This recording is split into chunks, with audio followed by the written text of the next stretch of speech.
Programme ਦੇ ਵਿੱਚ ਆਪ ਸਭ ਦਾ ਨਿੱਘਾ ਸਵਾਗਤ ਹੈ। ਪ੍ਰੋਗਰਾਮ ਲੈ ਕੇ ਹਾਜ਼ਰ ਹੋ ਚੁੱਕੇ ਹਾਂ ਜੀ ਆਪਾਂ ਇਸ ਮੌਕੇ ਅਪਡੇਟ ਕੈਲੀਫੋਰਨੀਆ ਹਰਜੋਤ ਸਿੰਘ ਖਾਲਸਾ ਜੀ ਆਇਆਂ ਨੂੰ ਸਵਾਗਤ ਹੈ। ਸਤਿ ਸ੍ਰੀ ਅਕਾਲ। ਸਤਿ ਸ਼੍ਰੀ ਅਕਾਲ, ਧੰਨਵਾਦ ਜੀ ਆਇਆਂ ਨੂੰ। ਪੰਜਾਬੀ ਰੇਡੀਓ ਯੂਐਸਏ ਦੇ ਜਿੰਨੇ ਵੀ ਸਰੋਤੇ ਸਾਡੇ ਸਾਰੇ ਹੀ ਏਐਮ ਸਟੇਸ਼ਨ, ਐਫਐਮ ਸਟੇਸ਼ਨ, ਘਰਾਂ ਦੇ ਵਿੱਚ ਰੇਡੀਓ ਸੈਟਸ ਦੇ ਰਾਹੀਂ, ਟੈਲੀਫੋਨ ਦੇ ਰਾਹੀਂ, ਫੇਸਬੁੱਕ, ਯੂਟਿਊਬ ਤੇ ਲਾਈਵ ਦੇਖ ਰਹੇ ਹੋ, ਸੁਣ ਰਹੇ ਹੋ, ਸਾਰਿਆਂ ਨੂੰ ਜੀ ਆਇਆਂ ਨੂੰ ਤੇ ਬਹੁਤ ਹੀ ਪਿਆਰ ਤੇ ਸਤਿਕਾਰ ਭਰੀ ਸਤਿ ਸ਼੍ਰੀ ਅਕਾਲ। ਸਰੋਤਿਓ, ਅੱਜ ਜਨਵਰੀ ਦੀ 20 ਤਰੀਕ ਆ ਤੇ ਦਿਨ ਵੀਰਵਾਰ ਆ ਤੇ ਤੁਹਾਡੇ ਲਈ ਅਪਡੇਟ ਕੈਲੀਫੋਰਨੀਆ ਪ੍ਰੋਗਰਾਮ ਲੈ ਕੇ ਹਾਜ਼ਰ ਹੋਏ ਆ। ਪ੍ਰੋਗਰਾਮ ਸ਼ੁਰੂ ਕਰਨ ਤੋਂ ਪਹਿਲਾਂ ਸਾਰੇ ਅੱਜ ਦੇ ਸਪਾਂਸਰਸ ਉਹਨਾਂ ਦਾ ਧੰਨਵਾਦ। ਖਾਲਸਾ ਇੰਸ਼ੋਰੈਂਸ ਏਜੰਸੀ ਜਿਨ੍ਹਾਂ ਦੇ ਕੋਲੋਂ ਤੁਸੀਂ ਹਰ ਇੱਕ ਤਰੀਕੇ ਦੀ ਇੰਸ਼ੋਰੈਂਸ ਕਰਵਾ ਸਕਦੇ ਹੋ। ਇੰਸ਼ੋਰੈਂਸ ਬਾਰੇ ਪਤਾ ਕਰਨ ਲਈ ਕਾਲ ਕਰ ਸਕਦੇ ਹੋ ਨੰਬਰ 408 272 2500 4082722500। ਅਮਰਜੀਤ ਸਿੰਘ ਫਰੈਜ਼ਨੋ, ਗੁਰਬਚਨ ਸਿੰਘ ਨਾਗਰਾ ਸੈਕਰਾਮੈਂਟੋ, ਅਵਤਾਰ ਸਿੰਘ ਮੰਜ਼ਿਲ ਕਲੋਵਿਸ, ਪ੍ਰਿਤਪਾਲ ਸਿੰਘ ਅਟਵਾਲ ਐਲਗਰੋਵ। ਟੇਰਕੀਆਨਾ ਇਮੀਗ੍ਰੇਸ਼ਨ ਲਾ ਫਰਮ, ਇਮੀਗ੍ਰੇਸ਼ਨ ਦਾ ਹੋਵੇ ਕਿਸੇ ਵੀ ਤਰੀਕੇ ਦਾ ਕੰਮ, ਕਾਲ ਅਟਰਨੀ ਜੇ ਟੇਰਕੀਆਨਾ 415 979 503। Gurinder Singh Iowa, Jarnail Singh Dhaliwal Sacramento. ਇਹਨਾਂ ਸਾਰਿਆਂ ਦਾ ਬਹੁਤ ਬਹੁਤ ਧੰਨਵਾਦ। ਜੇਕਰ ਤੁਸੀਂ ਜਾਂ ਕੋਈ ਹੋਰ ਕਾਰੋਬਾਰ ਇਸ ਪ੍ਰੋਗਰਾਮ ਨੂੰ ਸਪਾਂਸਰ ਕਰਨਾ ਚਾਹੁੰਦੇ ਹੋ ਤਾਂ ਸੰਪਰਕ ਕਰ ਸਕਦੇ ਹੋ ਨੰਬਰ 408 722 7698 ਦੇ ਉੱਤੇ। ਜੀ, ਅੱਜ ਦੀਆਂ ਖਬਰਾਂ ਵੱਲ ਆਈਏ ਤੇ ਜਿਸ ਤਰ੍ਹਾਂ ਬਹੁਤ ਸਾਰੀਆਂ ਏਅਰਲਾਈਨਸ ਨੇ ਫਲਾਈਟਸ ਕੈਂਸਲ ਕਰ ਦਿੱਤੀਆਂ ਸੀਗੀਆਂ, ਇਸੇ ਤਰ੍ਹਾਂ ਇੰਡੀਆ ਨੂੰ ਵੀ ਕੈਂਸਲ ਕੀਤੀਆਂ ਸੀ। ਆਪਾਂ ਖਬਰ ਸਾਂਝੀ ਕੀਤੀ ਸੀ ਪਹਿਲਾਂ, ਪਰ ਅੱਜ ਖਬਰ ਇਹ ਆ ਰਹੀ ਆ ਵੀ ਏਅਰ ਇੰਡੀਆ ਨੇ ਦੁਬਾਰਾ ਫਿਰ ਫਲਾਈਟਸ ਸ਼ੁਰੂ ਕਰ ਦਿੱਤੀਆਂ ਹੈਗੀਆਂ ਯੂਐਸਏ ਨੂੰ।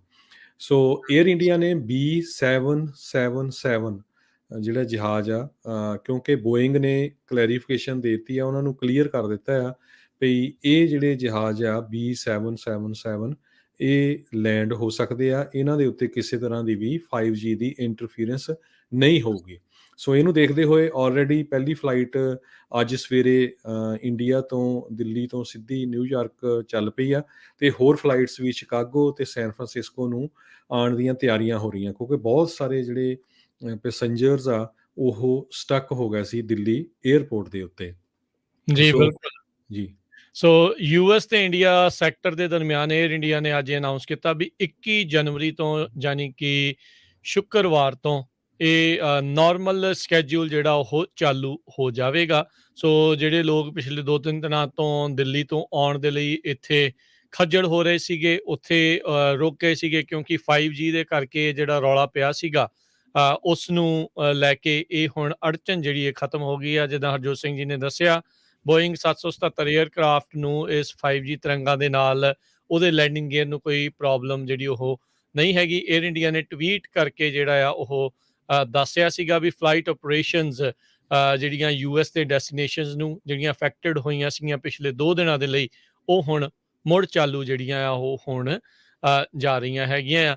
ਵੈਸੇ ਹਰਜੋਤ ਸਿੰਘ ਜੀ, ਇਹ ਬੜੀ ਭੁਚੱਕਾ ਕਰਨ ਵਾਲੀ ਜਿਹੜੀ ਇਹ ਗੱਲ ਹੈਗੀ ਆ ਵੀ ਪਿਛਲੇ ਇੰਨੇ ਸਾਲਾਂ ਤੋਂ ਇਸ ਟੈਕਨੋਲੋਜੀ ਦੀ ਟੈਸਟਿੰਗ ਹੋ ਰਹੀ ਆ। ਇਹ ਨਹੀਂ ਹੋ ਸਕਦਾ ਵੀ ਜਿਨ੍ਹਾਂ ਨੇ ਟੈਕਨੋਲੋਜੀ ਬਣਾਈ ਹੋਵੇ ਉਹਨਾਂ ਨੇ ਇਸ ਚੀਜ਼ ਦਾ ਧਿਆਨ ਨਾ ਰੱਖਿਆ ਹੋਵੇ ਵੀ ਇਹ ਕਿਤੇ ਏਅਰਲਾਈਨ ਇੰਡਸਟਰੀ ਦੀਆਂ ਜਿਹੜੀਆਂ ਜਿਹੜੀ ਫ੍ਰੀਕੁਐਂਸੀ ਆ ਉਹਨਾਂ ਦੇ ਨਾਲ ਨਾ ਕਿਤੇ ਜਿਹੜਾ ਉਹ ਇੰਟਰਫੇਅਰ ਕਰ ਰਹੀਆਂ। ਹੁਣ 5G ਨੂੰ ਲੈ ਕੇ ਪਹਿਲਾਂ ਹੀ ਬਹੁਤ ਜ਼ਿਆਦਾ ਕੌਨਸਪੀਰੇਸੀ ਥਿਊਰੀਜ਼ ਜਿਹੜੀਆਂ ਆ ਉਹ ਲੋਕਾਂ ਦੇ ਮਨਾਂ ਦੇ ਵਿੱਚ ਘਰ ਕਰ ਚੁੱਕੀਆਂ ਆ। ਸੋ ਪਰ ਇਹ ਹੁਣ FAA ਨੇ ਤੇ ਬੋਇੰਗ ਦੋਨਾਂ ਨੇ ਹੀ ਇਸ ਚੀਜ਼ ਦਾ ਜਿੰਨੇ ਵੀ ਆਪਰੇਟਰਸ ਹੈਗੇ ਆ ਉਹਨਾਂ ਦੇ ਜਹਾਜ਼ਾਂ ਦੇ, ਉਹਨਾਂ ਨੂੰ ਭਰੋਸਾ ਦਿਵਾਇਆ ਆ ਵੀ ਇਸ 5G ਦੇ ਕਰਕੇ ਕੋਈ ਪ੍ਰੋਬਲਮ ਨਹੀਂ ਆਊਗੀ।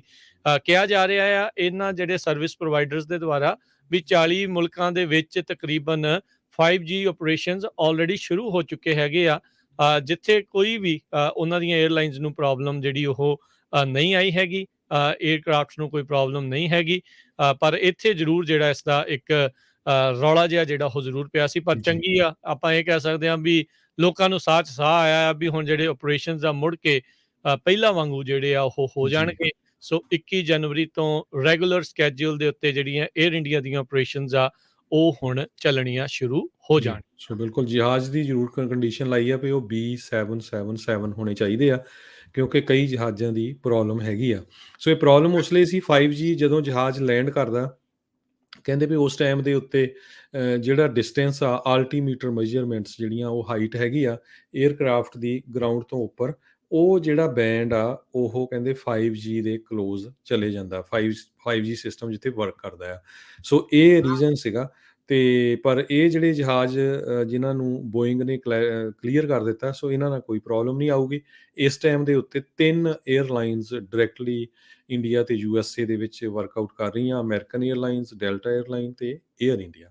ਜੀ, ਕਈ ਜਿਹੜੀਆਂ ਏਅਰਲਾਈਨ ਇੰਡਸਟਰੀਜ਼ ਦੇ ਵਿੱਚ ਏਅਰਲਾਈਨ ਜਿਹੜੀਆਂ ਕੰਪਨੀਜ਼ ਆ, ਉਹਨਾਂ ਨੇ ਆਪਣੇ ਜਹਾਜ਼ ਹੀ ਚੇਂਜ ਕਰਤੇ ਸੀ ਇਹਨਾਂ ਫਲਾਈਟਸ ਦੇ ਲਈ, ਜਿਨ੍ਹਾਂ ਦਾ ਇਸ 5G ਤਰੰਗਾਂ ਦੇ ਨਾਲ ਕੋਈ ਜਿਹੜਾ ਆ ਉਹ ਪ੍ਰੋਬਲਮ ਨਹੀਂ ਆਉਂਦੀ ਸੀ। ਪਰ ਚਲੋ ਇੱਕ ਵਾਰੀ ਕਹਿ ਸਕਦੇ ਹਾਂ ਵੀ 2 ਦਿਨ ਜਿਹੜੀਆਂ ਫਲਾਈਟਸ ਆ ਕੈਂਸਲ ਹੋਣ ਤੋਂ ਬਾਅਦ ਦੇ ਵਿੱਚ ਹੁਣ ਏਅਰ ਇੰਡੀਆ ਦੀਆਂ ਤੇ ਹੋਰ ਬਾਕੀ ਜਿਹੜੀਆਂ ਏਅਰਲਾਈਨਸ ਆ ਉਹਨਾਂ ਦੀਆਂ ਉਡਾਨਾਂ ਮੁੜ ਤੋਂ ਜਿਹੜੀਆਂ ਉਹ ਸ਼ੁਰੂ ਹੋ ਜਾਣਗੀਆਂ। ਪਰ ਫਿਰ ਵੀ ਜਿਨ੍ਹਾਂ ਨੇ ਵੀ ਆਉਣ ਵਾਲੇ ਦਿਨਾਂ ਦੇ ਵਿੱਚ ਜਿਨ੍ਹਾਂ ਦੀਆਂ ਵੀ ਫਲਾਈਟਸ ਹੈਗੀਆਂ ਆ, ਇੱਕ ਵਾਰੀ ਪਲੀਜ਼ ਕਨਫਰਮ ਜਿਹੜੇ ਉਹ ਆਪੋ ਆਪਣੀ ਏਅਰਲਾਈਨ ਤੋਂ ਕਰ ਲਿਓ ਵੀ ਤੁਹਾਡਾ ਜਿਹੜਾ ਜਹਾਜ਼ ਆ ਉੱਥੇ ਜਾਊਗਾ ਕਿ ਨਹੀਂ ਜਾਊਗਾ, ਕਿਤੇ ਫਲਾਈਟ ਕੈਂਸਲ ਤਾਂ ਨਹੀਂ।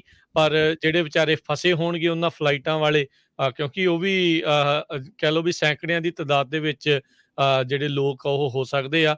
ਸੋ ਹੁਣ ਉਹਨਾਂ ਨੂੰ ਵੀ ਮੁੜ ਦੁਬਾਰਾ ਰੀਸਕੈਜੂਲ ਕਰਕੇ ਫਲਾਈਟਾਂ ਜਿਹੜੀਆਂ ਆ ਉਹ ਉਡਾਉਣੀਆਂ ਪੈਣਗੀਆਂ। ਜੀ। ਏਅਰਲਾਈਨਸ ਦੀ ਹਰਜੋਤ ਸਿੰਘ ਜੀ ਗੱਲ ਕਰਦੇ ਜਾਈਏ, ਅੱਜ ਮਿਆਮੀ ਤੋਂ ਇੱਕ ਜਾਣੀ ਸੀਗੀ ਇੰਟਰਨੈਸ਼ਨਲ ਫਲਾਈਟ ਲੰਡਨ ਨੂੰ, ਉਸ ਨੂੰ ਜਿਹੜਾ ਆ ਵਾਪਸ ਜਿਹੜਾ ਘੰਟਾ ਚੱਲ ਕੇ ਵਾਪਸ ਜਿਹੜਾ ਆ ਉਹ ਉਤਾਰਨਾ ਪਿਆ, ਕਿਉਂਕਿ ਉਸ ਦੇ ਵਿੱਚ ਮੌਜੂਦ ਇੱਕ ਪੈਸੰਜਰ ਆ ਉਸਨੇ ਮਾਸਕ ਪਾਉਣ ਤੋਂ ਇਨਕਾਰ ਕਰ ਦਿੱਤਾ। ਸੋ ਉਸ ਦੇ ਚੱਲਦਿਆਂ ਜਿਹੜੀ ਏਅਰਲਾਈਨ ਸਟਾਫ ਆ ਉਹਨਾਂ ਨੇ ਇਹ ਫੈਸਲਾ ਲਿਆ ਵੀ ਅਸੀਂ ਇਸ ਫਲਾਈਟ ਨੂੰ ਲੰਡਨ ਤੱਕ ਨਹੀਂ ਲੈ ਕੇ ਜਾਵਾਂਗੇ। ਸੋ ਹੁਣ ਇੱਕ ਜਾਣੇ ਦੇ ਕਰਕੇ ਹਰਜੋਤ ਸਿੰਘ ਜੀ ਵੀ ਸਾਰਿਆਂ ਨੂੰ ਹੁਣ ਦੇਰੀ ਦਾ ਸਾਹਮਣਾ ਜਿਹੜਾ ਉਹ ਕਰਨਾ ਪਊਗਾ। ਕੀ ਪਤਾ ਕਿਹਦੀ ਜਿਹੜੀ ਆ ਉਹ ਕਿਸੇ ਨੇ ਕੋਈ ਜ਼ਰੂਰੀ ਕੰਮ ਤੇ ਜਾਣਾ ਹੋਵੇ ਜਾਂ ਕਿੱਦਾਂ ਜਾਣਾ ਹੋਵੇ। ਹੁਣ ਸਾਰਿਆਂ ਦੀ ਉਹਨਾਂ ਦੀ ਵਿਚਾਰਿਆਂ ਦੀ ਫਲਾਈਟ ਕੈਂਸਲ ਹੋਈ। 129 ਪੈਸੰਜਰਸ ਜਿਹੜੇ ਇਸ ਦੇ ਵਿੱਚ ਸਵਾਰ ਸੀਗੇ। ਅਮਰੀਕਨ ਏਅਰਲਾਈਨਸ ਫਲਾਈਟ 38 ਲੰਡਨ ਵੱਲ ਨੂੰ ਜਿਹੜੀ ਉਹ ਰਵਾਨਾ ਹੋਈ ਸੀਗੀ ਮਿਆਮੀ ਇੰਟਰਨੈਸ਼ਨਲ ਏਅਰਪੋਰਟ ਤੋਂ। ਤੇ ਕਹਿੰਦੇ ਵੀ ਜਦੋਂ ਫਲਾਈਟ ਉਤਰੀ ਆ, ਪੁਲਿਸ ਜਿਹੜੀ ਆ ਉਸ ਦਾ ਇੰਤਜ਼ਾਰ ਜਿਹੜਾ ਉਹ ਕਰ ਰਹੀ ਸੀਗੀ। ਤੇ 40 ਕੁ ਸਾਲਾਂ ਦੀ ਜਿਹੜੀ ਆ ਉਹ ਔਰਤ ਦੱਸੀ ਜਾਂਦੀ ਸੀ ਜਿਸਨੇ ਮਾਸਕ ਜਿਹੜਾ ਪਾਉਣ ਤੋਂ ਇਨਕਾਰ ਕੀਤਾ ਸੀਗਾ ਇੰਟਰਨੈਸ਼ਨਲ ਫਲਾਈਟ ਦੇ ਉੱਤੇ। ਅਮਰੀਕਾ ਦੇ ਵਿੱਚ ਅਜੇ ਵੀ ਜਿਹੜੀਆਂ ਵੀ ਇੰਟਰਨੈਸ਼ਨਲ ਫਲਾਈਟਸ ਇੱਥੋਂ ਆ ਰਹੀਆਂ ਜਾਂ ਜਾ ਰਹੀਆਂ ਆ, ਉਸ ਦੇ ਵਿੱਚ ਮਾਸਕ ਪਾਉਣਾ ਅਜੇ ਵੀ ਲਾਜ਼ਮੀ ਹੈਗਾ ਆ। ਜੀ, ਹੁਣ ਤੱਕ 63 ਕੇਸ ਇਦਾਂ ਦੇ ਹੋ ਚੁੱਕੇ ਆ ਤੇ ਏਅਰਲਾਈਨਸ ਵੇ ਪਰਮਾਨੈਂਟਲੀ ਬੈਨ ਕਰ ਦਿੰਦੀਆਂ ਆ ਆਪਣੇ ਕਸਟਮਰ ਨੂੰ। ਅਗਲੀ ਖਬਰ ਵੱਲ ਚਲੀਏ। ਓਮੀਕਰੋਨ ਦੇ ਸੰਬੰਧ ਦੇ ਵਿੱਚ ਓਮੀਕਰੋਨ ਨੇ ਦੀ ਗਿਣਤੀ ਇੰਨੀ ਜ਼ਿਆਦਾ ਵੱਧ ਗਈ ਆ, ਜਿਹਦੇ ਕਰਕੇ ਟੀਚਰਸ ਦੀ ਸ਼ਾਰਟੇਜ ਬਹੁਤ ਜ਼ਿਆਦਾ ਹੋ ਗਈ ਆ, ਜਿਹਦੇ ਨਾਲ ਬਹੁਤ ਸਾਰੇ ਸਕੂਲ ਕੈਲੀਫੋਰਨੀਆ 'ਚ ਬੰਦ ਹੋ ਰਹੇ ਆ। ਤੇ ਜੇ ਨਹੀਂ ਬੰਦ ਹੋ ਰਹੇ ਤਾਂ ਇੱਕ ਟੀਚਰ ਦੇ ਕੋਲ 2-2 3-3 ਕਲਾਸਾਂ ਹੋ ਰਹੀਆਂ, ਚੱਲ ਰਹੀਆਂ ਹੈਗੀਆਂ। ਸੋ ਪਬਲਿਕ ਹੈਲਥ ਐਕਸਪਰਟ ਪੂਰੇ ਕੈਲੀਫੋਰਨੀਆ ਦੇ ਵਿੱਚ ਐਕਸਪੈਕਟ ਕਰ ਰਹੇ ਆ ਵੀ ਓਮੀਕਰੋਨ ਮੇਬੀ ਮਾਰਚ ਤੱਕ ਜਿਹੜਾ ਇਹਦਾ ਸਰਜ ਆ ਉਹ ਥੋੜ੍ਹਾ ਘਟ ਜਾਏ। ਪਰ ਜਿਹੜੇ ਟੀਚਰਸ ਆ ਉਹ ਕਹਿ ਰਹੇ ਆ ਵੀ ਇੰਨੇ ਲੰਮਾ ਸਮਾਂ ਸਾਡੇ ਲਈ ਇਹ ਚੱਲਣਾ ਬਹੁਤ ਮੁਸ਼ਕਲ ਹੋਊਗਾ, ਕਿਉਂਕਿ ਟੀਚਰਸ ਬਹੁਤ ਸਾਰੇ ਛੁੱਟੀ 'ਤੇ ਚਲੇ ਗਏ ਆ ਜਾਂ ਬਿਮਾਰ ਹੈਗੇ ਆ। ਤੇ ਸੋ ਇੰਨੇ ਜ਼ਿਆਦਾ ਬੱਚਿਆਂ ਨੂੰ, ਘੱਟ ਟੀਚਰਸ ਨੂੰ ਪੜ੍ਹਾਉਣਾ ਬੜਾ ਔਖਾ ਹੈਗਾ। ਜੀ, ਹਰਜੋਤ ਸਿੰਘ ਜੀ, ਕੈਲੀਫੋਰਨੀਆ ਦੇ ਵਿੱਚ ਆਪਾਂ ਜਦੋਂ ਖਬਰਾਂ ਕਰਦੇ ਹਾਂ ਕਈ ਵਾਰੀ ਫਨੀ ਵੀ ਕਹਿ ਸਕਦੇ ਹਾਂ ਤੇ ਕੁਛ ਅਚੰਭੇ ਵਾਲੀਆਂ ਖਬਰਾਂ ਵੀ ਆਉਂਦੀਆਂ ਆ। ਟ੍ਰੇਸੀ ਦੇ ਵਿੱਚ ਮੋਰਾਂ ਨੇ ਵਕਤ ਪਾਇਆ ਸੀ, ਸਨੀਵੇਲ ਦੇ ਵਿੱਚ ਕਾਵਾਂ ਨੇ, ਤਾਂ ਹੁਣ ਕਹਿੰਦੇ ਕੈਲੀਫੋਰਨੀਆ ਦੇ ਵਿੱਚ ਜੰਗਲੀ ਸੂਰਾਂ ਨੇ ਵਕਤ ਪਾ ਰੱਖਿਆ ਆ। ਜੀ। ਇੱਕ ਨਵਾਂ ਬਿੱਲ ਜਿਹੜਾ ਆ ਇੰਟਰੋਡਿਊਸ ਕੀਤਾ ਜਾ ਰਿਹਾ ਹੈਗਾ ਕੈਲੀਫੋਰਨੀਆ ਦੇ ਵਿੱਚ। ਕਹਿੰਦੇ ਵੀ ਇੰਨੇ ਕੁ ਜ਼ਿਆਦਾ ਜੰਗਲੀ ਸੂਰ ਕੈਲੀਫੋਰਨੀਆ ਦੇ ਵਿੱਚ ਵੱਧ ਚੁੱਕੇ ਹੈਗੇ ਆ ਵੀ ਇਹ ਸਵਾਈਨ ਬੋਂਬ ਜਿਹੜਾ ਆ, ਟਿਕਿੰਗ ਸਵਾਈਨ ਬੋਂਬ ਜਿਹੜਾ ਕਈ ਮਾਹਰ ਆ ਇਸ ਨੂੰ ਆਖ ਰਹੇ ਹੈਗੇ ਆ। ਇਸ ਨਵੇਂ ਬਿੱਲ ਦੇ ਤਹਿਤ ਸੈਨੇਟ ਬਿੱਲ 856 ਨਾਪਾ ਦੇ ਜਿਹੜੇ ਏਰੀਏ ਦੇ bill dad senator, state senator ਜਿਹੜੇ ਆ, ਉਹਨਾਂ ਨੇ ਕਹਿੰਦੇ ਆ ਵੀ ਇਹ ਲਿਆਂਦਾ ਆ ਵੀ ਵੀ ਜਿਹਦੇ ਕੋਲ ਵੀ ਇਦਾਂ ਦੇ ਵਾਈਲਡ ਪਿਗ ਆ ਉਹਨਾਂ ਨੂੰ ਹੁਣ ਮਾਰਨ ਦੀ ਜਿਹੜੀ ਆ ਉਹ ਇਜਾਜ਼ਤ ਦੇਣੀ ਚਾਹੀਦੀ ਆ, ਜਿਹੜੀ ਉਹਨਾਂ ਦੀ ਪ੍ਰਾਪਰਟੀ ਨੂੰ ਜੇ ਕੋਈ ਡਿਸਟਰੋਏ ਕਰਦਾ ਆ। ਸੋ ਇਹ ਕਹਿੰਦੇ ਵੀ ਬੜੀ ਇੱਕ ਵੱਡੀ ਪ੍ਰੋਬਲਮ ਬਣੀ ਹੈ। California department of fish and wildlife ਪਹਿਲਾਂ ਹੀ ਅਲਾਉ ਕਰਦੀ ਆ ਈਅਰ ਰਾਊਂਡ ਪਿਗ ਹੰਟਿੰਗ ਦੇ ਜਿਹੜੇ ਲਾਇਸੈਂਸਿਸ ਤੇ ਜਿਹੜੇ ਟੈਗਸ ਆ ਉਸ ਨੂੰ ਲੈ ਕੇ। ਪਰ ਕਹਿੰਦੇ ਫਿਰ ਵੀ ਉਸ ਦੇ ਬਾਵਜੂਦ ਇਹ ਜੰਗਲੀ ਸੂਰਾਂ ਦੀ ਸੰਖਿਆ ਲਗਾਤਾਰ ਜਿਹੜੀ ਉਹ ਵੱਧਦੀ ਜਾ ਰਹੀ ਆ। ਲੋਕਾਂ ਦੇ ਕਹਿ ਸਕਦੇ ਆ ਵੀ ਜਿਹੜਾ ਲਾਈਵ ਸਟਾਕ ਆ ਤੇ ਉਹਨਾਂ ਦੀ ਜਿਹੜੀ ਪ੍ਰਾਪਰਟੀ ਆ ਉਸ ਤੇ ਕਾਫੀ ਜ਼ਿਆਦਾ ਨੁਕਸਾਨ ਪਹੁੰਚਾ ਰਹੇ ਆ। ਹੁਣ ਕਹਿੰਦੇ ਵੀ 58 ਦੇ ਵਿੱਚੋਂ 56 ਕਾਉਂਟੀਜ਼ ਦੇ ਵਿੱਚ ਇਹ ਜਿਹੜੇ ਜੰਗਲੀ ਸੂਰ ਆ ਕੈਲੀਫੋਰਨੀਆ ਦੇ ਵਿੱਚ ਪਾਏ ਜਾਂਦੇ ਜੀ, ਹੈਗੇ ਆ। ਸੋ ਕਾਂ, ਮੋਰ ਤੇ ਹੁਣ ਜੰਗਲੀ ਸੂਰ। ਜੀ। ਤੇ ਅਗਲੀ ਖਬਰ ਵੱਲ ਚਲੀਏ। ਪੀਜੀ&ਈ ਦੇ ਸੰਬੰਧ ਦੇ ਵਿੱਚ ਇੱਕ ਜੱਜ ਨੇ ਪੀਜੀ&ਈ ਨੂੰ ਅੱਜ ਬਹੁਤ ਝਾੜਾਂ ਪਾਈਆਂ ਹੈਗੀਆਂ। 5 ਸਾਲਾਂ ਦੀ ਉਹਨਾਂ ਦੀ ਕ੍ਰਿਮੀਨਲ ਪ੍ਰੋਬੇਸ਼ਨ ਚੱਲ ਰਹੀ ਸੀ ਪੀਜੀ&ਈ ਦੀ। ਤੇ ਜਿਹੜਾ ਸੁਪਰਵਾਈਜ਼ਿੰਗ ਜੱਜ ਆ, ਉਹਨੇ ਲਾਸਟ ਆਪਣਾ ਲੈਕਚਰ ਵੀ ਦਿੱਤਾ ਉਹਨਾਂ ਨੂੰ। ਜੱਜ ਵਿਲੀਅਮ ਐਲਸਪ ਨੇ ਕਹਿੰਦੇ ਵੀ 8 ਪੇਜਾਂ ਦੇ ਵਿੱਚ ਹੁਣ ਫਾਈਨਲ ਕਮੈਂਟਸ ਵੀ ਆਪਣੇ ਕੀਤੇ ਆ। ਕਹਿੰਦੇ ਵੀ ਪ੍ਰੋਬੇਸ਼ਨ ਦੇ ਦੌਰਾਨ, ਪ੍ਰੋਬੇਸ਼ਨ ਦਾ ਮਤਲਬ ਹੁੰਦਾ ਆ ਵੀ ਉਸ ਟਾਈਮ ਦੇ ਉੱਤੇ ਤੁਸੀਂ ਬੰਦੇ ਬਣ ਕੇ ਰਹਿਣਾ ਆ। ਜਦੋਂ ਹੁਣ ਜੇ ਤੁਸੀਂ ਕੋਈ ਬੰਦਾ ਗਲਤੀ ਕਰ ਜਾਂਦਾ, ਕਿਸੇ ਦੇ ਚਾਰਜਸ ਲੱਗਦੇ ਆ ਵੀ ਇੰਨਾ ਟਾਈਮ ਦਿੱਤਾ ਗਿਆ, ਨਹੀਂ ਤਾਂ ਤੁਹਾਨੂੰ ਹੋਰ ਉਹਦੇ ਤੇ ਪੈਨਲਟੀ ਲੱਗੂਗੀ, ਜੇਲ੍ਹ ਜਾ ਸਕਦੇ ਆ। ਸੋ ਇਹ ਪੀਜੀ&ਈ ਕੰਪਨੀ ਜਿਹੜੀ ਇਲੈਕਟ੍ਰਿਕ ਕੰਪਨੀ ਹੈ, ਪ੍ਰੋਬੇਸ਼ਨ ਤੇ ਸੀ ਪਿਛਲੇ 5 ਸਾਲਾਂ ਤੋਂ। ਕਹਿੰਦੇ ਪ੍ਰੋਬੇਸ਼ਨ ਦੇ ਦੌਰਾਨ 31 ਵਾਈਲਡ ਫਾਇਰਸ ਲੱਗੀਆਂ ਹੈਗੀਆਂ, 31 ਦੇ ਕਰੀਬ, ਜਿਹਦੇ ਨਾਲ 1.5 ਮਿਲੀਅਨ ਏਕੜ ਸੜ ਕੇ ਸੁਆਹ ਹੋਏ ਆ। 23,956 ਸਟਰਕਚਰਸ ਜਿਹੜੀਆਂ ਸੜੀਆਂ ਹੈਗੀਆਂ ਤੇ 113 ਲੋਕਾਂ ਦੀ ਜਿਹੜੀ ਮੌਤ ਹੋਈ ਹੈਗੀ ਆ। ਤੇ ਉਹਨਾਂ ਨੇ, ਜੱਜ ਸਾਹਿਬ ਨੇ ਇਹ ਕਿਹਾ ਵੀ ਪੀਜੀ&ਈ ਤਾਂ ਇੱਕ ਤਰ੍ਹਾਂ ਨਾਲ ਕ੍ਰਾਈਮ ਸਪਰੀ ਤੇ ਗਈ ਹੈਗੀ ਆ। ਸੋ ਇਹ ਬਹੁਤ ਮਾੜੀ ਗੱਲ ਹੈਗੀ ਆ।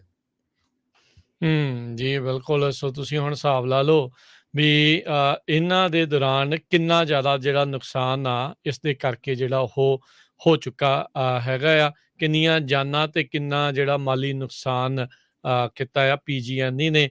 ਕਿੰਨੀ ਵਾਰੀ ਇਹਨਾਂ ਨੇ ਮਿਲੀਅਨਸ ਤੋਂ ਲੈ ਕੇ ਬਿਲੀਅਨਸ ਡਾਲਰ ਦੇ ਵਿੱਚ ਜਿਹੜੇ ਆ ਲਾਸੂਟ, ਇਹਨਾਂ ਦੇ ਉੱਤੇ ਸੈਟਲਮੈਂਟਸ ਜਿਹੜੀਆਂ ਉਹਨਾਂ ਨੇ ਕੀਤੀਆਂ ਹੈਗੀਆਂ। ਇੱਕ ਹਰਜੋਤ ਸਿੰਘ ਜੀ ਮਨਦੀਪ ਮਾਨ ਆ, ਕੋਈ ਕਮਲਾ ਕਹਿ ਸਕਦੇ ਆ, ਕਹਿੰਦਾ ਵੀ ਓਮੀਕਰੋਨ ਦੇ ਬਾਰੇ ਜਿਹੜਾ ਡਰਾਉਣਾ ਛੱਡੋ, ਅਸੀਂ ਫੇਕ ਨਿਊਜ਼ ਆ।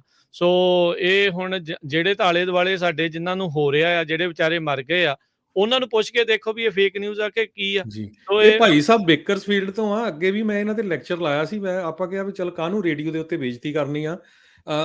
ਆਪਣੇ ਨਾ ਆਲੇ ਦੁਆਲੇ ਪੰਜਾਬੀ ਪਰਿਵਾਰਾਂ ਨੂੰ ਕਾਲਾਂ ਕਰਕੇ ਦੇਖ ਲਿਓ, ਕਿੰਨੇ ਪਰਿਵਾਰਾਂ ਦੇ ਪਰਿਵਾਰ ਬਿਮਾਰ ਪਏ ਹੈਗੇ ਆ।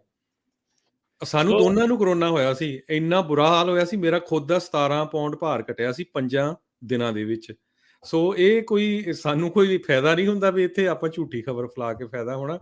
ਪਰ ਇਹ ਬਾਰ-ਬਾਰ ਪਤਾ ਨਹੀਂ ਬੰਦਿਆਂ ਦਾ ਦਿਮਾਗ ਨਹੀਂ ਕੰਮ ਕਰਦਾ ਹੈ, ਉਹੀ ਤਾਂ ਗੱਲ ਕਿ ਹੈ ਜੀ। ਏਦਾਂ ਗੱਲ ਕਰਨੋਂ ਸੋ ਹਟਦੇ। ਕਈ ਵਾਰੀ ਜੀ, ਕਸਰ ਹੁੰਦੀ ਆ ਨਾ, ਕਈ ਵਾਰੀ ਦਿਮਾਗ ਦੇ ਜੀ, ਵਿੱਚ। ਸੋ ਮੈਨੂੰ ਲੱਗਦਾ ਵੀ ਉਹੀ ਸ਼ਾਇਦ ਨੁਕਸ ਜਿਹੜਾ ਆ ਉਹ ਪੈ ਗਿਆ ਹੈਗਾ ਇਹਨਾਂ ਨੂੰ। ਸੋ ਕਈ ਜੀ। ਵਾਰੀ ਚਲੋ ਬੰਦੇ ਨੂੰ ਚਲੋ ਜਾਂ ਇਸ ਸੋ ਨਹੀਂ ਤਾਂ ਫਿਰ ਡਿਟੇਲ 'ਚ ਸਾਰਾ ਫਿਰ ਇਹਨਾਂ ਦਾ ਭਾਈ ਸਾਹਿਬ ਦਾ ਰੈਕੋਰਡ ਦੱਸਣਾ ਪਊਗਾ ਵੀ ਆਪਣੇ ਬੰਦਿਆਂ, ਜੇ ਨਹੀਂ ਪਸੰਦ ਕਰਦੇ ਬੰਦ ਕਰ ਦਿਓ, ਨਾ ਸੁਣੋ, ਠੀਕ ਹੈ ਕਿ ਨਹੀਂ? ਜੀ। ਪਰ ਸਾਨੂੰ ਪਤਾ ਵੀ ਕਿੰਨੇ ਕਿੰਨੇ ਡਾਕਟਰ ਆਏ ਆ ਜੁੱਬਾ ਸਿਟੀ ਤੋਂ, ਡਾਕਟਰ ਕੰਗ ਜਾਂ ਹੋਰ ਆਪਣੇ ਮੈਂ ਪੰਜਾਬੀਆਂ ਦੀ ਗੱਲ ਕਰਦਾ, ਹੋਰ ਤਾਂ ਤੁਸੀਂ ਦੇਖ ਹੀ ਰਹੇ ਆ ਵੀ ਕਿੰਨੇ। ਮੇਰੇ ਖੁਦ ਦੇ ਆਫਿਸ ਦੇ ਵਿੱਚ ਹਜੇ ਪਿਛਲੇ ਹਫ਼ਤੇ ਇੱਕ ਲੜਕੀ ਜਿਹੜੀ ਕੰਮ ਕਰਦੀ ਆ, ਉਹਦੇ 3 ਟੀਕੇ ਲੱਗੇ ਸੀ, ਫਿਰ ਉਹਨੂੰ ਕਰੋਨਾ ਹੋ ਗਿਆ, ਠੀਕ ਹੈ ਕਿ ਨਹੀਂ? ਸੋ ਬਹੁਤ ਲੋਕਾਂ ਨੂੰ ਹੋਇਆ। ਸੋ ਬਚ ਕੇ ਰਹੋ। ਜੇ ਤੁਸੀਂ ਨਹੀਂ ਬਚਣਾ, ਦੈਟਸ ਓਕੇ, ਤੁਸੀਂ ਘੁੰਮੋ ਫਿਰੋ। ਅਸੀਂ ਤੇ ਇਹ ਥੋੜ੍ਹਾ ਕਹਿੰਦੇ ਆ ਵੀ ਨਾ ਕਰੋ, ਠੀਕ ਹੈ ਕਿ ਜੀ, ਨਹੀਂ? ਲੋਕਾਂ ਨੂੰ ਨਾ ਜੀ, ਮਾਰੋ ਭਾਈ, ਜੇ ਨਾ ਨਾ ਜੀ, ਜੇ ਆਪ ਨਹੀਂ ਕਿਸੇ ਦੀ ਜਾਨ ਦੀ ਪਰਵਾਹ, ਤੇ ਕਿਸੇ ਨੂੰ ਤੇ ਜਿਹੜਾ ਉਹ ਬਚ ਲੈਣ ਦਿਓ, ਜੇ ਕੋਈ ਬਚਦਾ ਹੈਗਾ ਆ। ਜੀ, ਅਗਲੀ ਜਿਹੜੀ ਹਰਜੋਤ ਸਿੰਘ ਜੀ ਉਸ ਦੇ ਉੱਤੇ ਗੱਲ ਕਰਦੇ ਜਾਈਏ, ਇੱਕ ਹੋਰ ਅਦਾਲਤੀ ਜਿਹੜੀ ਆ ਉਹ ਕਾਰਵਾਈ ਦੇ ਵਿੱਚ ਜਿਹੜੇ ਇੱਕ ਜੱਜ ਆ, ਉਹਨਾਂ ਨੇ ਇਹ ਕਿਹਾ, ਫੈਡਰਲ ਅਪੀਲ ਕੋਰਟਸ ਨੇ, ਵੀ ਜਿਹੜਾ ਕੈਲੀਫੋਰਨੀਆ ਦਾ pandemic gun store shut down ਕੀਤਾ ਗਿਆ ਸੀਗਾ, ਉਸ ਦੇ ਵਿੱਚ ਸੰਵਿਧਾਨ ਦੀ ਉਲੰਘਣਾ ਜਿਹੜੀ ਉਹ ਹੋਈ ਹੈਗੀ ਆ। ਲਾਸ ਐਂਜਲਸ ਤੇ ਵੈਂਚੂਰਾ ਕਾਉਂਟੀ ਦੇ ਅਧਿਕਾਰੀ ਜਿਹੜੇ ਆ, ਉਹਨਾਂ ਦੇ ਅਧਿਕਾਰੀਆਂ ਨੇ ਕਹਿੰਦੇ ਵੀ ਇੱਕ ਲੋਅਰ ਕੋਰਟ ਦਾ ਵਿੱਚ ਇੱਕ ਪਹਿਲੋਂ ਫੈਸਲਾ ਜਿਹੜਾ ਆ ਉਹ ਜਿੱਤਿਆ ਸੀਗਾ ਵੀ ਗਨ ਸਟੋਰਸ ਜਿਹੜੇ ਆ ਉਹ ਇਮਿਊਨ ਨਹੀਂ ਹੈਗੇ ਜਿਹੜੇ ਸ਼ਟ ਡਾਊਨ ਤੋਂ।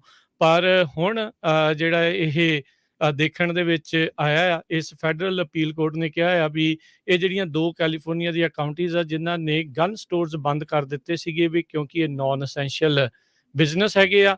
ਕਰੋਨਾ ਵਾਇਰਸ ਪੈਂਡੇਮਿਕ ਦੀ ਜਿਹੜੀ ਇਹ ਕਨਸਟੀਟਿਊਸ਼ਨ ਦਾ ਜਿਹੜਾ ਦੂਜਾ ਅਮੈਂਡਮੈਂਟ ਹੈਗੀ ਆ, ਸੈਕੰਡ ਅਮੈਂਡਮੈਂਟ ਆ, ਉਸ ਦੀ ਜਿਹੜੀ ਇਹ ਉਲੰਘਣਾ ਕਰਦੇ ਹੈਗੇ ਆ। ਸੋ ਅੱਜ ਜਿਹੜੇ ਜੱਜ ਲਾਰੈਂਸ ਵੈਨ ਡਾਈਕ ਆ, ਉਹਨਾਂ ਨੇ ਇਹ ਇੱਕ ਹਿਸਾਬ ਦੇ ਨਾਲ ਕਾਉਂਟੀਆਂ ਨੂੰ ਇਹ ਹੁਣ ਝਾੜ ਪਾਈ ਆ। ਸੋ ਹੁਣ ਹੋ ਸਕਦਾ ਵੀ ਇਸ ਦੇ ਲਈ ਜਿਹੜੇ ਗਨ ਓਨਰ, ਜਿਹੜੇ ਖਾਸ ਕਰਕੇ ਜਿਹੜੇ ਗਨ ਸਟੋਰ ਓਨਰਸ ਆ, ਉਹ ਮੇ ਵੀ ਇਹਨਾਂ ਦੇ ਉੱਤੇ ਹੁਣ ਕਾਉਂਟੀਜ਼ ਦੇ ਉੱਤੇ ਲਾਸੂਟ ਵੀ ਕਰਨ, ਮੇ ਵੀ ਕੋਈ ਹਰਜਾਨਾ ਉਸ ਦੀ ਮੰਗ ਕਰ ਸਕਦੇ ਆ। ਜੀ। ਅਗਲੀ ਖਬਰ ਕੈਲੀਫੋਰਨੀਆ ਤੋਂ ਆ ਰਹੀ ਆ ਵੀ ਜਿਹੜਾ 3 ਸਟ੍ਰਾਈਕ ਲਾਅ ਆ, ਉਹ ਫਾਈਨਲੀ ਐਂਡ ਹੋ ਸਕਦਾ ਹੈਗਾ। ਬਹੁਤ ਸਾਰੀਆਂ ਇੱਦਾਂ ਦੀਆਂ ਇੰਸੀਡੈਂਟਸ ਹੋਈਆਂ ਜਿਹਦੇ ਵਿੱਚ ਜਿਹੜੇ ਲੋਕ ਸੀ ਜਦੋਂ ਘੱਟ ਏਜ ਦੇ ਸੀ, ਟੀਨ ਏਜ ਸੀਗੇ, ਉਹਨਾਂ ਨੇ ਗਲਤੀਆਂ ਕਰਤੀਆਂ 3 ਵਾਰੀ ਅਤੇ ਉਹ ਪਰਮਾਨੈਂਟਲੀ ਅੰਦਰ ਹੋ ਗਏ।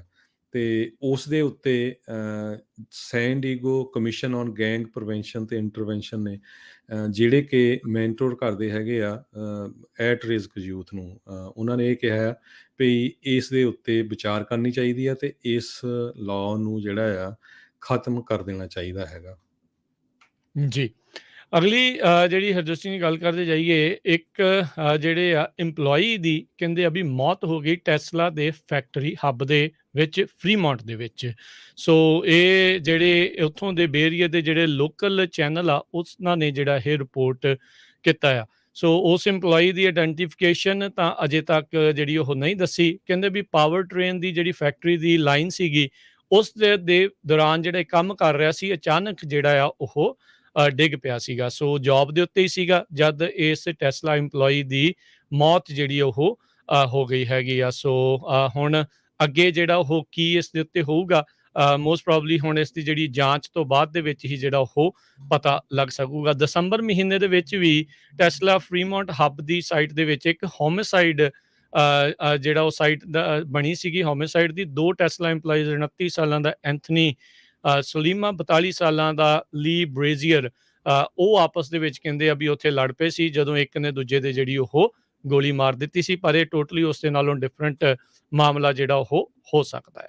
ਜੀ, ਕੈਲੀਫੋਰਨੀਆ ਦੇ ਗਵਰਨਰ ਗੈਬਨ ਨਿਊਸਮ ਨੇ ਲੋਕਾਂ ਨੂੰ ਬੇਨਤੀ ਕੀਤੀ ਆ ਵੀ ਵੋਲੰਟੀਅਰਲੀ 15% ਪਾਣੀ ਆਪਣਾ ਘੱਟ ਯੂਜ਼ ਕਰੋ। Emergency state wide restrictions already start ਹੋ ਚੁੱਕੀਆਂ ਕੱਲ੍ਹ ਤੋਂ, ਜਿਹਦੇ ਮੁਤਾਬਕ ਜਦੋਂ ਮੀਂਹ ਪੈਂਦਾ ਆ ਅਤੇ 48 ਘੰਟੇ ਤੱਕ ਤੁਸੀਂ ਆਪਣੇ ਲੌਨਸ ਜਿਹੜੇ ਹੈਗੇ ਆ ਫਰੰਟ ਜਾਂ ਬੈਕ ਯਾਰਡ, ਉੱਥੇ ਪਾਣੀ ਨਹੀਂ ਯੂਜ਼ ਕਰ ਸਕਦੇ ਕਿਉਂ ਕਈਆਂ ਨੇ ਆਟੋਮੈਟਿਕ ਲਾਏ ਹੁੰਦੇ ਆ।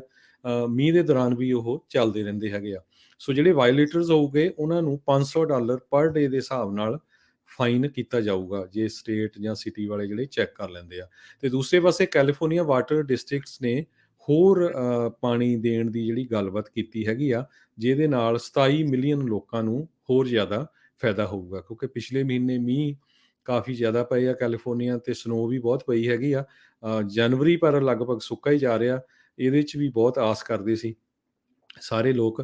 ਡਿਪਾਰਟਮੈਂਟ ਆਫ ਵਾਟਰ ਰਿਸੋਰਸਿਸ ਹੁਣ 15% ਹੋਰ ਪਾਣੀ ਦਊਗਾ 2022 ਦੇ ਸੰਨ ਦੇ ਵਿੱਚ, ਇਹ ਜਿਹੜਾ ਪਿਛਲੇ ਮਹੀਨੇ ਨਾਲੋਂ ਜ਼ਿਆਦਾ ਪਾਣੀ ਹੋਊਗਾ। ਸੋ ਹੋਪਫੁਲੀ ਡਰਾਊਟ ਪੂਰੀ ਤਰ੍ਹਾਂ ਤਾਂ ਨਹੀਂ ਖਤਮ ਹੋਇਆ, ਪਰ ਲੱਗਦਾ ਨਹੀਂ ਹੋਊਗਾ, ਪਰ ਅੱਗੇ ਨਾਲੋਂ ਬਹੁਤ ਬੈਟਰ ਪੋਜੀਸ਼ਨ ਦੇ ਵਿੱਚ ਹੈਗੇ ਆ ਕਿਉਂਕਿ ਸਨੋਫਾਲ ਜਿਹੜੀ ਆ ਉਹ ਬਹੁਤ ਜ਼ਿਆਦਾ ਸਿਗਨੀਫੀਕੈਂਟ ਕਹਿੰਦੇ ਵੱਡੀ ਮਾਤਰਾ ਦੇ ਵਿੱਚ ਸਿਆਰਾ ਨਵਾਡਾਸ ਅਤੇ ਹੋਰ ਜਿਹੜੀਆਂ ਪਹਾੜੀਆਂ ਆ ਉਹਨਾਂ ਦੇ ਉੱਤੇ ਪਈ ਹੈਗੀ ਆ।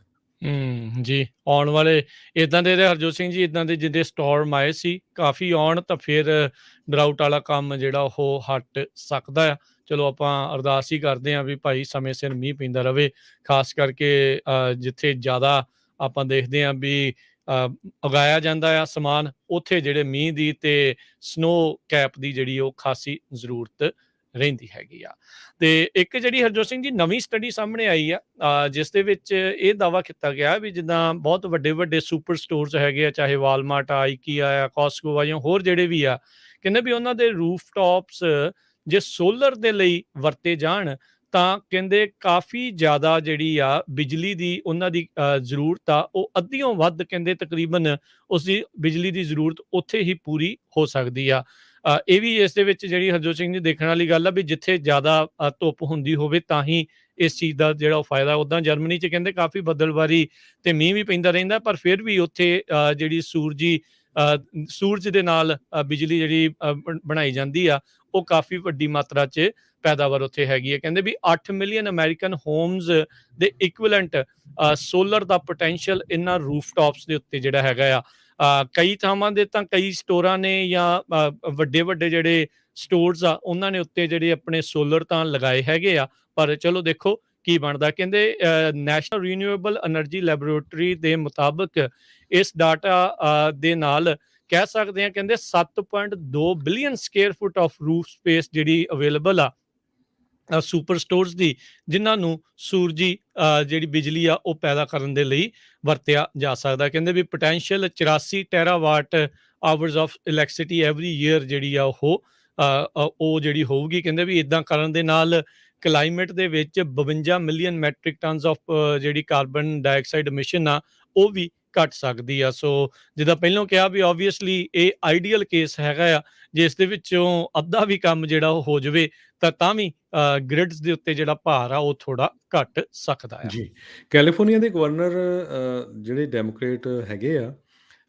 ਉਹਨਾਂ ਨੇ ਇਹ ਕਿਹਾ ਵੀ ਸਟੇਟ ਦੇ 3 ਲਾਅ ਜਿਹੜੇ ਗਵਰਨਰ ਜੈਰੀ ਬਰਾਊਨ ਦੇ ਸਮੇਂ ਦੌਰਾਨ ਬਣਾਏ ਗਏ ਸੀ। ਪ੍ਰੋਪੋਜੀਸ਼ਨ 47 ਉਹਦੇ ਨਾਲ ਫੈਲਨੀਜ਼ ਤੋਂ ਮਿਸਡਮੀਨਰ ਘਟੀਆਂ ਆ। ਪ੍ਰੋਪੋਜੀਸ਼ਨ 57 ਇਸੇ ਤਰ੍ਹਾਂ ਅਸੈਂਬਲੀ ਬਿੱਲ 109 ਸੀਗਾ। ਜਿਹੜੀਆਂ ਸਟੇਟ ਪ੍ਰਿਜ਼ਨ ਤੋਂ ਲੋਕਲ ਜੇਲ੍ਹ 'ਚ ਲੋਕਾਂ ਨੂੰ ਭੇਜਿਆ ਗਿਆ ਸੀ। ਕਹਿੰਦੇ ਵੀ ਕੈਲੀਫੋਰਨੀਆ ਦੇ ਵਿੱਚ ਕ੍ਰਾਈਮ ਘਟਿਆ ਹੈਗਾ ਆ।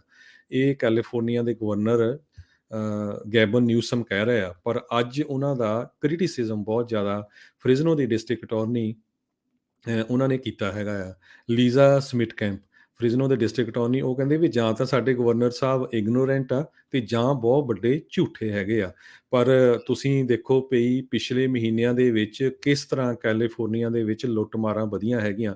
ਸਮੈਸ਼ ਐਂਡ ਗ੍ਰੈਬ ਥੈਫਟ ਕਿੱਦਾਂ ਹੋਏ ਆ ਵੱਡੇ-ਵੱਡੇ ਸਟੋਰਾਂ ਦੇ। Fresno San Francisco, Los Angeles ਆਪਾਂ ਦੇਖਿਆ। ਫਿਰ ਲਾਸ ਐਂਜਲਸ ਦੇ ਵਿੱਚ ਟ੍ਰੇਨਾਂ ਨੂੰ ਜਿਹੜੀਆਂ ਲੁੱਟਿਆ ਗਿਆ ਹੈਗਾ ਆ। ਰੀਸੈਂਟਲੀ ਆਪਾਂ ਦੇਖਿਆ ਵੀ ਬੈਵਰਲੀ ਹਿਲਸ ਦੇ ਵਿੱਚ ਇੱਕ ਹਾਈ ਐਂਡ ਸਟੋਰ 'ਚ ਇੱਕ UCLA ਦੀ ਸਟੂਡੈਂਟ ਜਿਹੜੀ ਕੰਮ ਕਰਦੀ ਸੀ, ਉਹਨੂੰ ਇੱਕ ਬੰਦੇ ਵੱਲੋਂ ਸਟੈਬ ਕਰ ਦਿੱਤਾ ਗਿਆ ਆ। ਸੋ ਉਹ ਕਹਿੰਦੇ ਵੀ law and order the situation California ਦੇ ਵਿੱਚ ਬਹੁਤ ਬੁਰੀ ਹੈਗੀ ਆ ਤੇ ਜਿਹੜੇ ਗਵਰਨਰ ਸਾਹਿਬ ਆ ਉਹਨਾਂ ਨੂੰ ਸ਼ਰਮ ਆਉਣੀ ਚਾਹੀਦੀ ਆ ਵੀ ਜਿਹੜਾ এনवायरमेंट ਕੈਲੀਫੋਰਨੀਆ ਸਟੇਟ 'ਚ ਉਹਨਾਂ ਨੇ ਕ੍ਰੀਏਟ ਕੀਤਾ ਹੈਗਾ ਆ, ਉਹ ਉਹਨਾਂ ਦੇ ਲਈ ਪੂਰੇ ਤਰ੍ਹਾਂ ਜ਼ਿੰਮੇਵਾਰ ਹੈਗੇ ਆ। Lisa Smittcamp, Fresno county ਦੀ ਡਿਸਟ੍ਰਿਕਟ ਅਟਾਰਨੀ। ਜੀ, ਤੇ ਹਰਜੋਤ ਸਿੰਘ ਜੀ, ਸਮਾਂ ਵੀ ਆਪਣੇ ਪ੍ਰੋਗਰਾਮ ਦਾ ਸਮਾਪਤ ਆ ਤੇ ਸਾਡੇ ਇੱਕ ਜਿਹੜੇ ਲਿਸਨਰ ਨੇ ਉਹ ਕਹਿੰਦੇ ਨੇ ਵੀ ਜਿਹੜੇ ਉਹ ਕਹਿੰਦੇ ਵੀ ਅਸੀਂ ਹਸਪੀਟਲ ਦੇ ਵਿੱਚ ਕੰਮ ਕਰਦੇ ਹਾਂ ਫਰੰਟ ਲਾਈਨ ਦੇ ਉੱਤੇ। ਜਿਹੜੇ ਉਹ ਪਹਿਲੋਂ ਆਪਾਂ ਇੱਕ ਬੰਦੇ ਦੀ ਜਿਹੜੀ ਮੂਰਖ ਦੀ ਗੱਲ ਕਰਦੇ ਸੀਗੇ, ਵੀ ਕਹਿੰਦੇ ਵੀ ਹਸਪਤਾਲਾਂ 'ਚ ਆ ਕੇ ਦੇਖੋ ਵੀ ਕਿੰਨਾ ਬੁਰਾ ਹਾਲ ਆ। ਜਿਹੜਾ ਸਟਾਫ ਆ ਉਹਦੀ ਸ਼ਾਰਟੇਜ ਆ, ਵੀ ਭਾਈ ਕਿਰਪਾ ਕਰਕੇ ਕਹਿੰਦੇ ਉਹ ਮਾਸਕ ਪਾ ਕੇ ਰੱਖੋ। ਇਹ ਜਿਹੜਾ ਉਹਨਾਂ ਨੇ ਆਪਣੇ ਵੱਲੋਂ ਜਿਹੜਾ ਉਹ ਕਿਹਾ ਹੈਗਾ ਆ। ਸੋ ਕਈ ਵਾਰੀ ਨਾ ਬੰਦੇ ਕੋਈ ਜ਼ਿਆਦਾ ਹੀ ਕੌਂਸਪੀਰੇਸੀ ਥਿਊਰੀਆਂ ਦੇ ਵਿੱਚ ਜਿਹੜਾ ਉਹ ਰੁੜ ਜਾਂਦੇ ਆ। ਸੋ ਪਾਗਲਪੰਤੀ ਜਿਹੜੀ ਉਹ ਕਰਨ ਲੱਗ ਜਾ, ਜਿਨ੍ਹਾਂ ਦੇ ਭਾਈ ਪਰਿਵਾਰਾਂ ਦੇ ਜੀ ਜਿਹੜੇ ਆ ਉਹ ਗਏ ਆ, ਉਹਨਾਂ ਨੂੰ ਕਹਿ ਕੇ ਦੇਖਿਓ ਵੀ ਇਹ ਹੈਗਾ ਸੀ ਕਿ ਨਹੀਂ ਹੈਗਾ। ਫਿਰ ਜਦੋਂ 2-4 ਵੱਜੀਆਂ ਸ਼ਾਇਦ ਫਿਰ ਪਤਾ ਲੱਗੇ ਵੀ ਜੀ, ਅਕਲ ਟਿਕਾਣੇ ਜਿਹੜੀ ਉਹ ਆਉਂਦੀ ਆ ਬੰਦੇ ਨੂੰ। ਵੀ ਕਮਲਿਆਂ ਵਾਲੀਆਂ ਗੱਲਾਂ ਜਿਹੜੀਆਂ ਇਹ ਨਹੀਂ ਕਰਨੀਆਂ ਚਾਹੀਦੀਆਂ। ਜੋ ਹੈਗਾ ਆ ਬਿਲਕੁਲ। ਉਹ ਸਾਹਮਣੇ ਜਿਹੜਾ ਉਹ ਦੱਸਿਆ ਜਾ ਰਿਹਾ ਆ। ਲੱਕੀ ਤੇ ਵਾਹਿਗੁਰੂ ਦਾ ਸ਼ੁਕਰ ਕਰਨਾ ਚਾਹੀਦਾ ਵੀ ਆਪਾਂ ਉੱਦਾਂ ਦੇ ਮੁਲਕ 'ਚ ਆ ਜਿੱਥੇ ਤੁਹਾਡੇ ਫ੍ਰੀ ਵੈਕਸੀਨੇਸ਼ਨ ਹੋ ਰਹੀ ਆ। ਕਿੰਨਾ ਕੁਛ ਹੁਣ ਜਿਹੜੇ ਮਾਸਕ ਵੀ ਆਣੇ ਹੈਗੇ ਆ ਲੋਕਾਂ ਨੂੰ ਟੈਸਟ ਵੀ ਦੇ ਰਹੇ N95। ਆ ਤੁਹਾਨੂੰ ਫ੍ਰੀ 'ਚ ਉਹ ਵਾਲੇ। ਸੋ ਜੀ, ਬੂਸਟਰ ਸ਼ਾਟ ਵੀ ਲੱਗ ਰਹੇ ਆ। ਸੋ ਸਾਰਾ ਕੁਝ ਤੁਹਾਨੂੰ ਫ੍ਰੀ ਦੇ ਵਿੱਚ ਜਿਹੜਾ ਉਹ ਦਿੱਤਾ ਜਾ ਰਿਹਾ, ਤੇ ਉਹ ਕਈ ਵਾਰੀ ਨਾ ਪਚਦਾ ਨਹੀਂ ਹੁੰਦਾ ਕਈਆਂ ਨੂੰ। ਜੀ। ਬਸ ਇਹੀ ਗੱਲ ਹੋ ਜਾਂਦੀ ਆ। ਤੇ ਤੇ ਹਰਜੋਤ ਸਿੰਘ, ਅੱਜ ਸਟਾਕ ਮਾਰਕੀਟ ਦੀ ਗੱਲ ਕਰਦੇ ਜਾਈਏ। ਸਟਾਕ ਮਾਰਕੀਟ ਪਿਛਲੇ ਕਈ ਦਿਨਾਂ ਤੋਂ ਥੱਲੇ ਵੱਲ ਨੂੰ ਰੁਝਾਨ ਜਿਹੜਾ ਉਹ ਤੁਰਿਆ ਆ। ਬੁਰੇ ਹਾਲ ਡਾਓ ਜੋਨਸ ਦੇ ਜਿਹੜੇ ਉਹ ਰਹੇ ਨੇ। ਅੱਜ ਵੀ 313 ਪੁਆਇੰਟਾਂ ਦੀ ਗਿਰਾਵਟ ਦਰਜ ਹੋਈ ਹੈ। 34,715 ਦੇ ਉੱਤੇ ਬੰਦ ਹੋਇਆ। S&P ਦੇ ਵਿੱਚ 50 ਪੁਆਇੰਟ ਡਿੱਗੇ, 4483 ਤੇ ਬੰਦ ਹੋਇਆ। ਨੈਸਡੈਕ 100 ਤੇ 86 ਪੁਆਇੰਟ ਡਿੱਗਾ, 14,154 ਤੇ ਬੰਦ ਹੋਇਆ। ਸੋਨੇ ਦਾ ਭਾਅ ਇਸੇ ਦੇ ਚੱਲਦਿਆਂ ਫਿਰ ਵੱਧਦਾ ਆ। ਜਦੋਂ ਸਟਾਕ ਥੱਲੇ ਜਾਂਦੇ ਆ ਤੇ ਫਿਰ ਸੋਨੇ ਦਾ ਭਾਅ ਤਾਂ ਨੂੰ ਜਾਂਦਾ ਹੁੰਦਾ ਆ। 1800 ਤੇ $38 ਪ੍ਰਤੀ ਆਉਂਸ ਜਿਹੜਾ ਹੋ ਰਿਹਾ।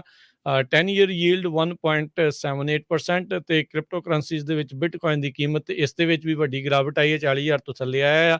39,918 US ਡਾਲਰ ਦੇ ਬਰਾਬਰ ਚੱਲ ਰਿਹਾ।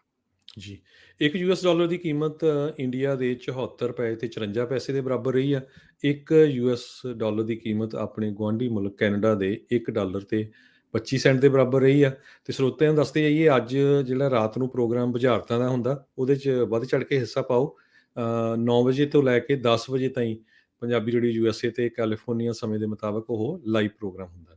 ਜੀ, ਤੇ ਹੁਣ ਇਜਾਜ਼ਤ ਲੈਂਦੇ ਹਾਂ ਜੀ ਮੇਰੇ ਰਾਜਕਮੀਰ ਸਿੰਘ ਵੱਲੋਂ। ਤੇ ਹਰਜੋਤ ਸਿੰਘ ਵੱਲੋਂ ਤੁਹਾਨੂੰ ਸਾਰਿਆਂ ਨੂੰ ਪਿਆਰ ਸਤਿਕਾਰ ਸਹਿ ਨਿੱਘੀ ਜਿਹੀ ਸਤਿ ਸ੍ਰੀ ਸਤਿ ਅਕਾਲ। ਸ੍ਰੀ ਅਕਾਲ। ਜਿੰਨੇ ਵਾਸਤੇ ਰਹੋ, ਹੱਸਦੇ ਖੇਲਦੇ ਰਹੋ ਤੇ ਸੁਣਦੇ ਰਹੋ ਜੀ ਪੰਜਾਬੀ ਰੇਡੀਓ US।